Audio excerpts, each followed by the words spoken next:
Hello friends, आज की video में आपका स्वागत है। आज ट्रिग्नोमेट्रिक फंक्शन का लेक्चर नंबर 9, उसमें आज देखने वाले हम प्रोजेक्शन रूल। लास्ट वीडियो में मैंने ये बोला था कि प्रोजेक्शन रूल इस साल के सिलेबस से कैंसिल हो चुका है, बट प्रोजेक्शन रूल इस साल के सिलेबस में है, उसका प्रूफ भी पूछा जाएगा। इस साल के सिलेबस से application of sine rule, cosine rule and projection rule cancel हुआ है। तो आज की वीडियो में हम प्रोजेक्शन रूल डिस्कस करने वाले हैं। तो प्रोजेक्शन रूल में हमें क्या प्रूव करना है? In triangle A B C, small a is equal to b cos C plus c cos B, b is equal to c cos A plus a cos C and c is equal to a cos B plus b cos A. अगर हमने कोई भी एक triangle consider किया, suppose this is the triangle A B C, then capital A, capital B and capital C are the angles and small a, small b and small c are the sides. Therefore, in projection rule we have to prove that small a is equal to b cos c plus c cos b, small b is equal to c cos a plus a cos c, and third c is equal to a cos b plus b cos a. इसमें का कोई भी एक result हम prove करेंगे और similarly बाकी के दो रिजल्ट लिख देंगे, ठीक है, क्योंकि उसी पैटर्न से दोनों रिजल्ट प्रूव होने वाले हैं। तो सबसे पहले हम फर्स्ट रिजल्ट प्रूव करने वाले हैं और इसे बहुत ही आसान तरीके से प्रूव करने वाले, क्योंकि आपके टेक्स्ट बुक में जो प्रूफ दिया है वो बहुत ही कॉम्प्लिकेटेड है। इसे हम आसान भाषा में प्रूव करने वाले हैं और वो भी कोसाइन रूल के यूज़ से, ठीक है। तो देखिए किस तरह प्रूव करेंगे हम। हमें जो फर्स्ट रिजल्ट प्रूव करना है, इसमें हमें प्रूव करना है small a is equal to b cos C plus c cos b. This is the right hand side and this is the left hand side. हम राइट हैंड साइड कंसिडर करेंगे, R H S is equal to क्या है, b cos सी plus c cos b, और जहाँ cos सी और cos B है वहाँ पे कोसाइन रूल अप्लाई कर देंगे। क्या होता है by cosine rule? By cosine rule R H S क्या हो जाएगा, बी इंटू कॉस सी की जगह हम लिख सकते हैं by cosine rule a square plus b square minus c square upon twice a b, plus c into cos B की जगह लिख सकते हैं हम c square plus a square minus b square upon twice c a, ठीक है। ये b इस b के साथ कैंसिल हो जाएगा, ये c इस c के साथ कैंसिल हो जाएगा, मतलब यहाँ पे बचेगा a square plus b square minus c square upon twice a, और यहाँ पे plus c square plus a square minus b square upon twice a. दोनों टर्म में डिनोमिनेटर में 2 है, देयरफॉर अगर डिनोमिनेटर सेम है तो न्यूमरेटर की हम क्या करते हैं, एडिशन। तो यहाँ पे एडिशन है, therefore a square plus b square minus c square plus c square plus a square minus b square upon क्या हो जाएगा, 2a। अब जो टर्म कैंसिल होने वाली है, minus c square plus b square minus b square, that is equal to क्या बचेगा, a square plus a square means twice a square upon twice a, ये 2 cancel, a square upon a that is equal to a, means क्या मिला हमें, L H S. हमने right hand side consider की थी और हमें लेफ्ट हैंड साइड मिली है, ठीक है। और यहाँ पे हमने सिंपल मेथड अप्लाई की, कोसाइन रूल, ठीक है। उसी तरह सिमिलरली आप सेकंड और थर्ड रिजल्ट प्रूव कर सकते हैं। राइट हैंड साइड कंसिडर करो, लेफ्ट हैंड साइड बताओ, ठीक है। बट हम सिमिलरली डायरेक्टली लिख देंगे। सिमिलरली क्या होगा, second result b is equal to c cos A plus a cos C, and third c is equal to a cos B plus b cos A, ठीक है। ये दो रिजल्ट हम सिमिलरली फर्स्ट रिजल्ट की मदद से लिख सकते हैं, ठीक है। तो इस तरह हमने प्रोजेक्शन रूल कंप्लीट कर दिया है, ठीक है। अब इसके अगला पार्ट जो कि हमें देखना है, इनवर्स ट्रिग्नोमेट्रिक फंक्शन, ठीक है।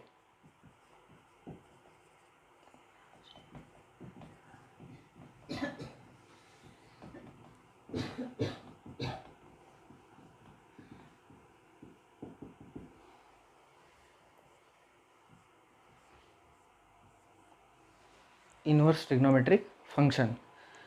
इन्वर्स ट्रिग्नोमेट्रिक फंक्शंस देखने से पहले सबसे पहले हम 11th स्टैंडर्ड में जो इन्वर्स फंक्शन ये कॉन्सेप्ट देखी थी उसे हम डिस्कस कर लेते हैं, ठीक है।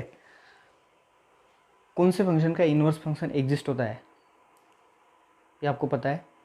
ऐसा फंक्शन जो 1 भी है और ऑन टू भी है, उसी फंक्शन का हम इन्वर्स फंक्शन एग्जिस्ट कर सकते हैं या फिर एग्जिस्ट होता है, ठीक है। तो सबसे पहले हम inverse function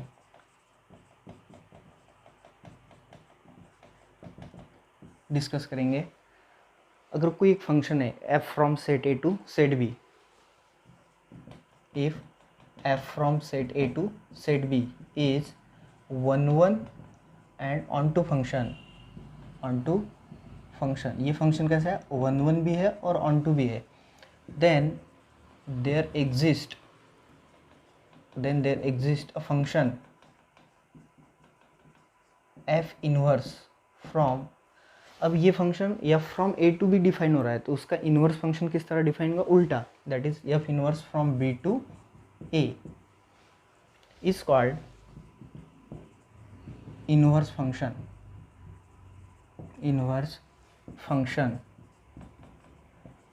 of function f from set a to b, ठीक है। अगर कोई function f from a to b है और वो 1 1 और ऑन टू है, देन उसका इनवर्स फंक्शन किस तरह एग्जिस्ट होगा, फ्रॉम b टू a। जैसे कि देखिए एक एरो डायग्राम निकालता हूँ मैं, ये फंक्शन है x1 x2 x3 x4, ये सेट a है, ये सेट b है, इधर y1 y2 y3 y4, ठीक है। x1 की इमेज y1, x2 की इमेज y2, x3 की इमेज y4, x4 की इमेज x3 की इमेज y3, x4 की इमेज y4। तो ये फंक्शन 1 1 है, ठीक है। अब ऑन टू भी है, 1 1 किसे बोलते हैं, ऐसा फंक्शन कि जिसमें distinct element of set a having distinct images, set ए के हर एक एलिमेंट की अलग अलग इमेज है सेट बी में, ठीक है। उस फंक्शन को हम बोलते हैं 1 1 फंक्शन। जैसे कि x1 की इमेज y1 है, x2 की इमेज y2 है, x3 की इमेज y3, x4 की इमेज y4। ऐसा कोई एलिमेंट है जिसकी इमेज यहाँ पे x1 की भी वही है और x2 की भी वही है, नहीं, ऐसा कोई नहीं है। डिस्टिंक्ट एलिमेंट, सेट ए के डिस्टिंक्ट एलिमेंट है, उनकी डिस्टिंक्ट इमेज सेट बी में है, देयरफॉर हम इस फंक्शन को बोल सकते हैं 1 1 फंक्शन। अब ये ऑन टू भी है, ऑन टू की क्या डेफिनेशन है, ऐसा फंक्शन जिसमें every element of set B का हर element, every element of set B having some pre image in set A. देखिए y1 को प्री इमेज है, y2 को भी प्री इमेज है, y3 को भी प्री इमेज है, y4 को भी प्री इमेज है। इमेज और प्री इमेज पता है, x1 की इमेज y1, x2 की इमेज y2, x3 की इमेज y3, x4 की इमेज y4, y1 की प्री इमेज x1, y2 की प्री इमेज x2, y3 की प्री इमेज x3, y4 की प्री इमेज x4। मतलब सेट बी के हर एलिमेंट की प्री इमेज है इन द सेट ए, देयरफॉर ये फंक्शन क्या हो गया, ऑन टू फंक्शन। अगर कोई एलिमेंट यहाँ पे ऐसा होता y5 और जिसकी प्री इमेज ही नहीं होती सेट ए में, तो हम इसे ऑन टू फंक्शन नहीं बोल सकते थे, ठीक है। ये 1 1 तो है बट ऑन टू नहीं है। 1 1 की डेफिनेशन क्या है, distinct element of set a having distinct images in set b. तो x1 की, x2 की, x3 की, x4 की डिस्टिंक्ट इमेजेस सेट बी में है, बट अगर ऐसा देखा जाए तो y1 की प्री इमेज सेट ए में नहीं है, देयरफॉर ये ऑन टू नहीं होगा। ये 1 1 तो है बट ऑन टू नहीं है, ठीक है। तो 1 1 मीन्स अ फंक्शन या from set a to set b is a 1 1 function if distinct element of set a having distinct images in set b. और ऑन टू को क्या बोलते हैं, अ फंक्शन या from set a to set b is set to b a onto function if every element of set B having some pre image in the set a. तो ऐसे functions को हम 1 1 और on to बोलते हैं, ठीक है। अब अगर ये 1 1 और ऑन टू है, जैसे से ये फंक्शन यफ कैसे डिफाइन किया हमने, ए टू बी। अब उल्टा अगर इसे डिफाइन करेंगे तो भी चलेगा। देखिए अगर हमने ऐसा डिफाइन किया बी टू है तो y1 की भी इमेज x1 है, y2 की इमेज x2 है, y3 की इमेज x3 है, y4 की भी इमेज x4 है। मतलब ये उल्टा भी डिफाइन हो रहा है, ठीक है। अगर ये फंक्शन उल्टा डिफाइन किया तो ऑब्वियसली ये जो कुछ मिलेगा that is the inverse of function f, और जिसे हम कैसा लिखते हैं f इनवर्स। ये एफ ए टू भी डिफाइन हुआ और उसका इन्वर्स कैसे डिफाइन होगा, B to A, B to A. इस फंक्शन के केस में ये डोमेन सेट है और ये रेंज है, this is the domain and this is the range. But जब उल्टा डिफाइन होगा, जब इसका इन्वर्स एग्जिस्ट होगा, तो अब जो डोमेन्स रेंज सेट है इस फंक्शन की, अब ये इसकी डोमेन हो जाएगी और ये जो डोमेन है ये इन्वर्स का रेंज हो जाएगा। ठीक है, तो इस तरह हम इन्वर्स फंक्शन डिफाइन करते हैं। ठीक है, अब इसमें हमें देखना है इन्वर्स ट्रिग्नोमेट्रिक फंक्शन। तो इन्वर्स ट्रिग्नोमेट्रिक फंक्शन डिफाइन करने से पहले इन्वर्स ट्रिग्नोमेट्रिक फंक्शन एग्जिस्ट होता है या नहीं, ये सबसे पहले हमें देखना है। ठीक है, तो इसके लिए हम कुछ ग्राफिकल मेथड देख लेते हैं। देखिए ये ग्राफ है साइन का, that is y is equal to sine x, ये भी एक फंक्शन है। अब इस ग्राफ में देखिए, ऑब्जर्व करें, इस जीरो के लिए ये एक्स एक्सिस है जो कि डोमेन सेट है, मतलब एक्स इनपुट है। इनपुट क्या देने वाले हम, एंगल्स इन रेडियन। किसी भी फंक्शन को हम इनपुट देते हैं और उससे हमें आउटपुट मिलता है। यहाँ पे x is the input and y is the output. जब हम इसको डोमेन का इनपुट देंगे, यहाँ पे डोमेन क्या है, angles in radian, angles in radian, और एक एक एंगल अगर पुट करते जाएंगे तो हमें y की वैल्यूज मिलती जाएंगी। और ऑब्वियसली साइन के केस में y की वैल्यू मतलब रेंज, उसकी रेंज क्या होती है, क्लोज इंटरवल -1 to 1। ठीक है, क्योंकि 1 से ज़्यादा वैल्यू साइन अटेंड करता नहीं और -1 से कम वैल्यू साइन अटेंड करता नहीं, मतलब जो कुछ भी साइन की वैल्यू होंगी वो क्लोज इंटरवल -1 to 1 के बीच में होगी, क्लोज इंटरवल -1 to 1 के बीच में। ठीक है, तो अब इस केस में देखिए, 0 के लिए भी वैल्यू 0 है, पाई के लिए भी वैल्यू 0 है, 2 पाई के भी लिए वैल्यू 0 है, 3 पाई के लिए भी वैल्यू 0 है, माइनस पाई के लिए भी वैल्यू 0 है, -2 पाई के लिए भी वैल्यू 0 है, -3 पाई के लिए भी वैल्यू 0 है। अगर इसने इस फंक्शन को अब एरो डायग्राम के हिसाब से डिफाइन करेंगे। देखिए एरो डायग्राम, एक एरो डायग्राम ड्रॉ करता हूँ मैं।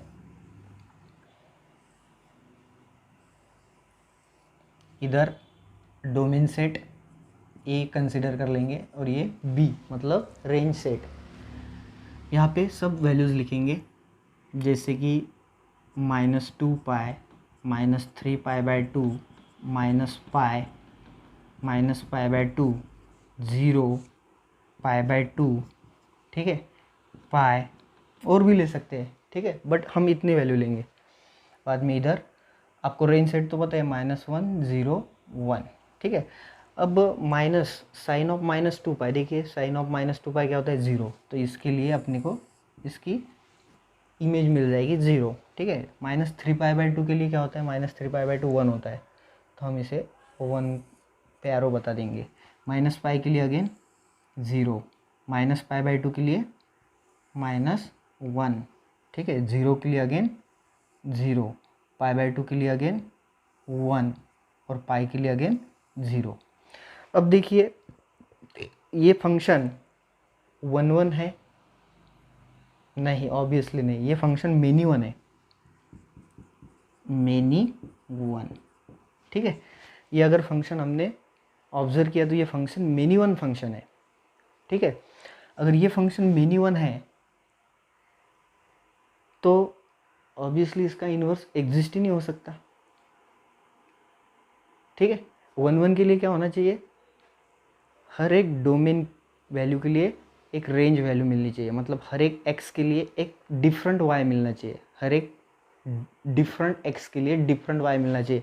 बट इसमें ऐसे x है जिनकी सेम वैल्यू है, सेम y की वैल्यू है, तो ऐसा फंक्शन तो 1 1 नहीं हो सकता, ये मेनी वन है।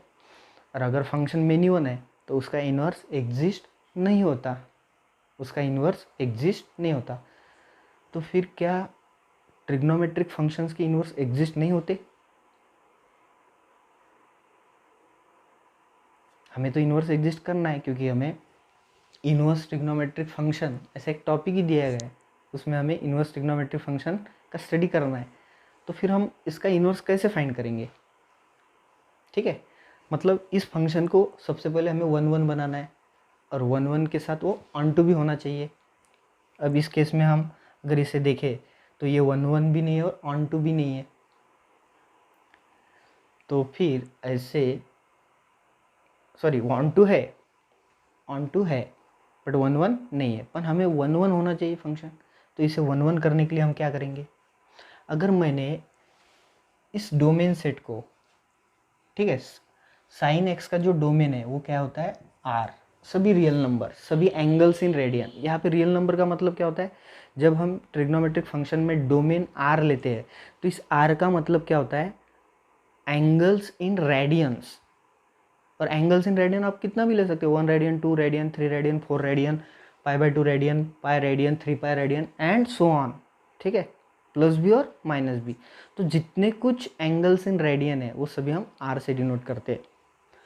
तो फिर इसका डोमेन आर है, ठीक है, बताते समय हमने 3 पाई तक ही बताया बट इसको एक्सटेंड भी कर सकते हैं, ठीक है। तो अब इसको अगर हमें 1 1 बनाना है, और ये साइन के केस में नहीं होगा, हर ट्रिग्नोमेट्रिक फंक्शन के केस में होता है, क्योंकि ट्रिग्नोमेट्रिक फंक्शंस में बहुत से एंगल्स के लिए वैल्यू सेम होती है, ठीक है।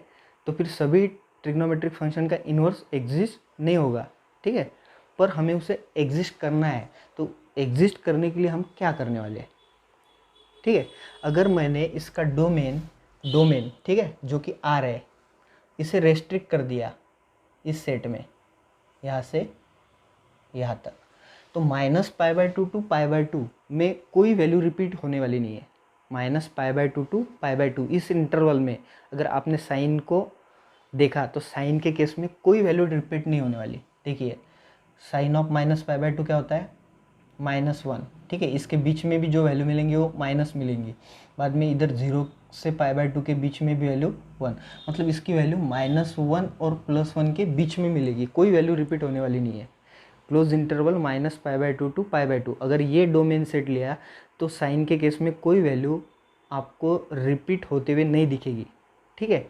और अगर वैल्यू रिपीट नहीं हो रही है तो ऑब्वियसली वो 1 1 हो सकता है, और वो 1 1 होगा तो ऑब्वियसली वो 1 2 भी कर सकते हैं हम, ठीक है। और अगर फंक्शन 1 1 भी है और 1 2 भी है तो ऑब्वियसली उसका इन्वर्स भी एग्जिस्ट कर सकते हैं। तो देखिए अब अगर मैंने इसका डोमेन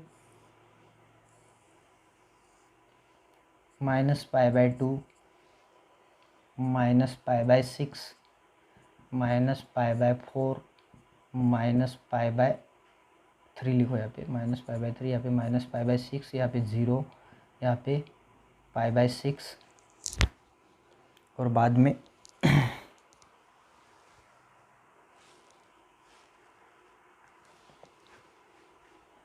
इसे थोड़ा बड़ा कर दो, सब वैल्यू बैठनी चाहिए इसमें, ठीक है, π/6, π/4, π/3 और π/2, ठीक है। और इधर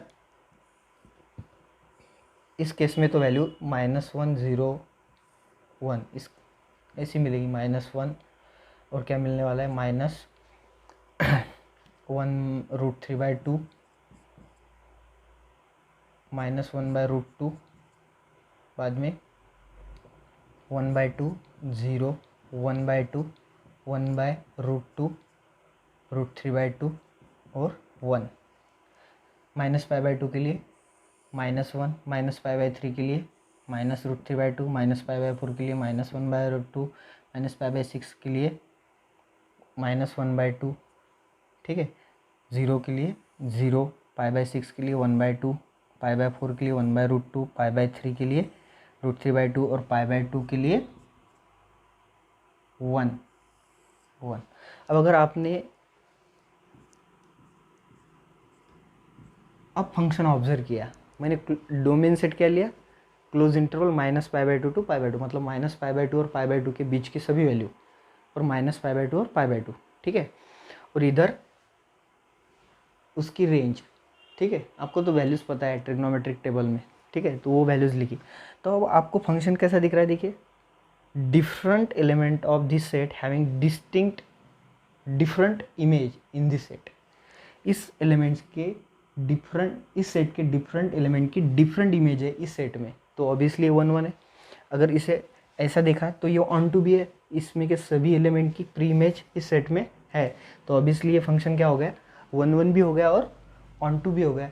अगर ये फंक्शन 1 भी है और ऑन टू भी है तो ऑब्वियसली इसका इन्वर्स भी एग्जिस्ट होगा।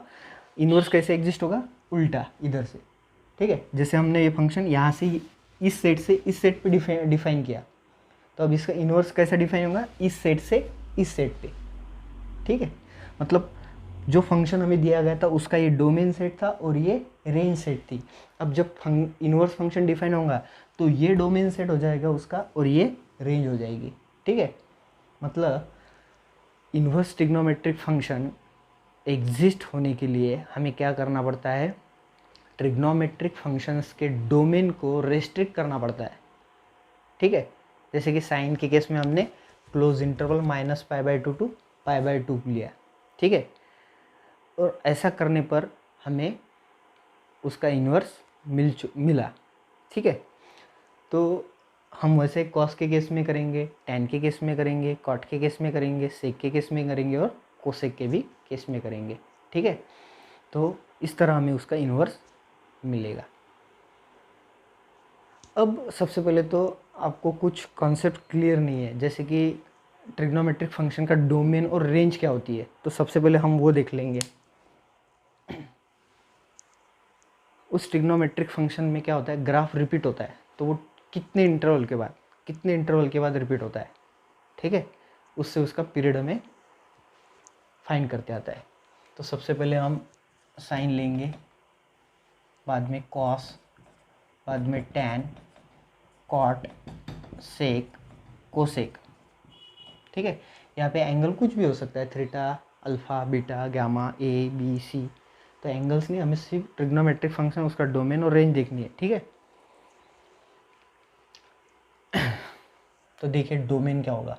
जैसे कि मैंने इस तरह डिफाइन किया फंक्शन y = sin x, तो ये x क्या हो गया? उसका डोमेन हो गया, और y क्या हो गई? उसकी रेंज हो गई। मतलब x की कुछ वैल्यू पुट करने के बाद हमें y की वैल्यू मिलने वाली है, और जो वैल्यू मिलेगी दैट इज़ द रेंज। और x हमने जो इनपुट दिया, x क्या है? इनपुट, और उस इनपुट को क्या बोलते हैं हम? डोमेन, ठीक है। और इनपुट देने के बाद ऑब्वियसली आउटपुट मिलता है, और जो आउटपुट मिलता है वो होती है रेंज, ठीक है। तो अब साइन के केस में हम इनपुट क्या दे सकते हैं?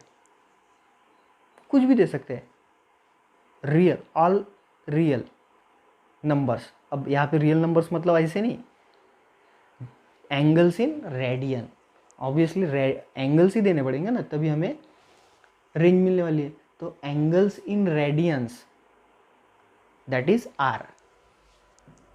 कुछ बच्चे बहुत कंफ्यूज हो जाते हैं, आर मीन्स क्या? Real numbers. यहाँ पे जो हम आर कंसिडर करते हैं वो एंगल्स इन रेडियंस होते हैं, ठीक है। कुछ भी ले सकते हैं हम, कोई भी एंगल ले सकते हैं, yes.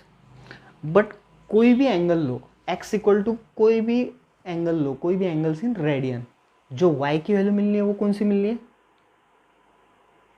Close interval -1 to 1। Sign के केस में जो वैल्यू मिलती है वो -1 और 1 के बीच में मिलती है, -1 भी हो सकता है, 1 भी हो सकता है। मतलब रेंज क्या लिखेंगे हम? Close interval -1 to 1। आपने कहीं देखा है कोई एंगल के लिए साइन की वैल्यू 2 होती है या फिर -2 होती है? नहीं, हाईएस्ट वैल्यू 1 है, लोएस्ट वैल्यू -1 है, और उसके बीच की वैल्यू साइन अटेंड करता है, ठीक है। अब इसका पीरियड क्या है? 2π इंटरवल के बाद ग्राफ रिपीट होते जाता है, ठीक है।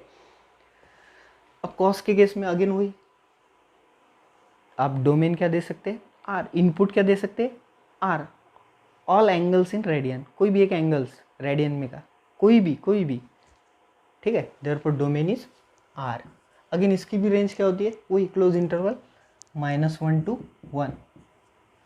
देखिए आप कॉस की वैल्यू देख लिए, निकाल के देखिए, ट्रिग्नोमेट्रिक टेबल देखिए, कोई ऐसी वैल्यू नहीं दिखेंगी जो 1 से बड़ी होंगी और -1 से छोटी होगी। जो भी वैल्यू होगी वो सब -1, 1 और उनके बीच की वैल्यू होगी, साइन और कॉस के केस में, ठीक है। अगेन इसका भी पीरियड क्या हो जाएगा? 2π, ठीक है। अब टैन के लिए देखिए, टैन हम कैसा लिखते हैं? Sine upon cos, yes. Tan equal to क्या होता है? Sine upon cos. तो डोमेन यहाँ पे क्या ले सकते हैं हम? अब देखिए, अगर कॉस के केस में कौन कौन से एंगल्स के लिए वैल्यू 0 होती है? कॉस के केस में कौन कौन से एंगल के लिए वैल्यू ज़ीरो होती है? ऑब्वियसली π/2, 3π/2, 5π/2, -π/2, है ना? ऐसी जो वैल्यूज़ है उसके लिए कॉस की वैल्यू ज़ीरो होती है। अगर यहाँ पे ज़ीरो आ गया तो tan डिफाइन होगा क्या? नहीं, ऑब्वियसली नहीं होगा। तो कॉस नॉन ज़ीरो होना चाहिए, और कॉस नॉन ज़ीरो कहाँ होता है? All the angles except π/2, 3π/2, 5π/2, 7π/2 and so on. तो हमें क्या करना पड़ेगा? डोमेन लेते समय इस R में से वो सभी एंगल्स डिलीट मतलब सब्ट्रैक्ट कर देने पड़ेंगे, वो सभी एंगल R में से सब्ट्रैक्ट कर देने पड़ेंगे, और तब हमें उसका डोमेन मिलेगा। ठीक है, तो हम इसे लिखेंगे R माइनस क्या हो जाएगा? अब वो जो एंगल्स हैं हम वो उसे इस तरह लिखेंगे 2n+1 π/2 where n belongs to z integers. देखिए, अगर आपने n की वैल्यू इंटीजर ली तो वो एंगल्स कैसे मिलेंगे? π/2, 3π/2, 5π/2, 7π/2, -π/2, -3π/2, -5π/2। इन सभी एंगल्स पे कॉस क्या होता है? ज़ीरो। अगर कॉस ज़ीरो हो गया तो ये साइन अपॉन ज़ीरो मतलब tan डिफाइन नहीं होगा। ठीक है, तो ये वैल्यू हम R में से सब्ट्रैक्ट कर देंगे। इस वैल्यू को छोड़ के सभी वैल्यू के लिए tan डिफाइन होता है, tan डिफाइन होता है। देयरफॉर इसका जो डोमेन है क्या है? R-2n+1 π/2 n belongs to z। ठीक है, अब रेंज क्या होगी? ऑब्वियसली tan के केस में रेंज R होती है। R ऑल रियल नंबर्स, अब रियल नंबर्स हैं ये, ऑल रियल नंबर्स। इधर जो R लिखे है वो क्या है? एंगल्स इन रेडियन, और इधर जो लिखे रेंज वो रियल नंबर्स है। ठीक है, बट यहाँ पे क्लोज इंटरवल -1 to 1, यहाँ पे भी क्लोज इंटरवल -1 to 1, यहाँ पे ऑल रियल नंबर्स। tan कोई भी रियल वैल्यू अटेंड कर सकता है। ठीक है, और पीरियड क्या होता है tan के केस में? पाई इंटरवल के बाद ग्राफ रिपीट होता है, देयरफॉर पाई। कॉट के केस में अगेन कॉट को हम ऐसा लिख सकते हैं कॉस अपॉन साइन। अब साइन कहाँ का जीरो होता है वो देखना है हमें। जहाँ जहाँ साइन जीरो होगा उस केस में कॉट डिफाइन नहीं होगा। ये तो बताया ना आपको, कोई भी नंबर अपॉन ज़ीरो वो क्वांटिटी डिफाइन ही नहीं होती। मतलब कॉट को अगर डिफाइन करना है तो साइन की ऐसी वैल्यू लेनी पड़ेगी जहाँ पे वो ज़ीरो नहीं होता है। ठीक है, तो साइन कहाँ का ज़ीरो होता है? सबसे पहले तो पाई के लिए सबसे पहले तो 0, पाई, 2 पाई, 3 पाई, 4 पाई। ठीक है, तो वो सभी एंगल्स ऐसे नहीं लिखेंगे हम, पाई 2 पाई, उसे हम जनरल फॉर्म में लिखेंगे, जैसे कि n pi, that is R में से n पाई सब्ट्रैक्ट कर दो, n बिलोंग्स टू z। अगर n इंटीजर लिए तो आपको ऐसे एंगल मिलेंगे, पाई, 2 पाई, 3 पाई, -2 पाई। इन सभी के लिए साइन जीरो होता है, तो ये एंगल्स हम R में से सब्ट्रैक्ट कर देंगे, जो कुछ मिलेगा दैट इज द डोमेन। ठीक है, और कॉट के केस में भी रेंज क्या होती है? R होती है, और पीरियड क्या होता है? पाई होता है। अब सेक और कोसेक। सेक क्या होता है? 1/cos, 1/cos। अगेन कॉस कहाँ कहाँ जीरो होता है वो देखिए, क्योंकि कॉस अगर जीरो हो गया तो 1/0 को सेक डिफाइन नहीं होगा, ये होता है 1/cos। कॉस अगर जीरो हो गया तो सेक डिफाइन नहीं होगा। तो कॉस की ऐसी वैल्यू जहाँ जहाँ वो जीरो होते हैं वो सभी एंगल्स हमें R में से सब्ट्रैक्ट कर देने पड़ेंगे। कहाँ कहाँ जीरो होते हैं? कॉस कहाँ कहाँ जीरो होता है? कॉस कहाँ कहाँ, जो अभी यहाँ पे देखा tan के केस में 2n+1 π/2, π/2, 3π/2, 5π/2, -π/2, -5π/2। ठीक है, तो अगेन हम क्या करेंगे? R में से वो डिलीट कर देंगे, that is R-2n+1 π/2 n belongs to z। ठीक है, n बिलोंग्स टू z। तो ये डोमेन मिल गया हमें सेक का। ठीक है, अब रेंज क्या मिलेंगी? देखिए, सेक के केस में क्या होता है कि सेक ये कभी भी -1 और +1 के बीच की वैल्यू नहीं करता, अटेंड करता है, कभी भी नहीं। ठीक है, -1 के इधर की और +1 के उधर की। ठीक है, इंक्लूडिंग -1 हो सकते है उसकी वैल्यू, +1 भी हो सकती है। देयरफॉर हम R में से -1 और +1 की वैल्यू, बीच में की वैल्यू डिलीट कर देंगे R में से। ऐसे रियल नंबर जिसमें से हमने अगर ये वैल्यू डिलीट कर दी तो जो कुछ मिलेगा that is the range set of sec, वो सेक की रेंज सेट हो जाएगी। ठीक है, उसी तरह अब कोसेक के केस में क्या होगा? डोमेन कोसेक क्या होता है? 1/sin। अब साइन कहाँ का जीरो होता है? वो R में से डिलीट कर दो या फिर रिमूव कर दो, R माइनस क्या हो जाएगा? n pi, n belongs to z।